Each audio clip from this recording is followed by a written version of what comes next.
మంచి ఉద్దేశంతో హైడ్రా పని చేస్తా ఉంటే కల్వకుంట్ల ఫ్యామిలీ దీన్ని రాజకీయం చేస్తోందని ఆరోపణలు చేశారు కాంగ్రెస్ నాయకులు మైనంపల్లి హనుమంతరావు.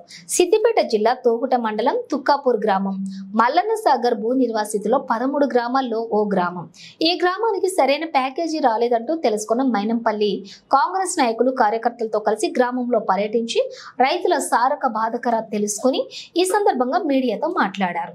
ఇక హరీష్ రావు, కేటీఆర్ కొంతమంది సోషల్ మీడియాకు డబ్బులు ఇచ్చి హైడ్రాకు వ్యతిరేకంగా ప్రచారాలు నిర్వహిస్తున్నారని అన్నారు. పార్టీ ఫండ్ ఎక్కువ కావడంతో ఎక్కడ పడితే అక్కడ పార్టీ ఆఫీసులు నిర్మించుకున్నారని అన్నారు. పింఛన్ ఇచ్చిన, రైతు బంధు ఇచ్చిన అని గొప్పలు చెప్పుకుంటున్నారు. కానీ ఇవన్నీ ప్రజల డబ్బులే అని అన్నారు. కానీ ప్రతి వ్యక్తిపై 1.5 లక్షల అప్పు ఉంది అని అన్నారు. గౌరవ ముఖ్యమంత్రి ప్రాపర్ గా ఒక ప్లాన్ చేసుకున్నారు అని శ్రీలంక లాగను, బంగ్లాదేశ్ లాగను డెస్పిటీ లోన్కి వెళ్ళిపోతే అడుక్కునే పరిస్థితి ఉంటుందని అన్నారు. ఇక ఆ పరిస్థితి రావద్దని 1 సంవత్సరం ఆలోచన చేశారు.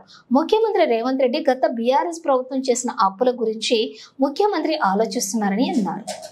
ఒక మంచి ఉద్దేశంతో హైడ్రా ప్రారంభిస్తే దీన్ని రాజకీయం చేస్తా ఉన్నారు. పెద్ద ఛానల్ ఎక్కడ కూడా చూపిస్తలే నెగిటివ్. హరీష్ రావు గాడు, కేటీఆర్ గాడు ఇద్దరు సోషల్ మీడియా ఒక 500 మంది, ఎందుకంటే డబ్బులు చాలా అయిపోయినాయి కొడుకులకు, ఉన్నాయి లేని అమ్ముకుర్రు. పార్టీ ఫండ్ 1000 కోట్లు ఉన్నాయి. పార్టీ ఆఫీసులు మొత్తం రాష్ట్రం అంతా కట్టుకున్నారు. 2 ఎకరాలు 3 ఇలా అయ్యా జాగిరా. మన డబ్బు అది.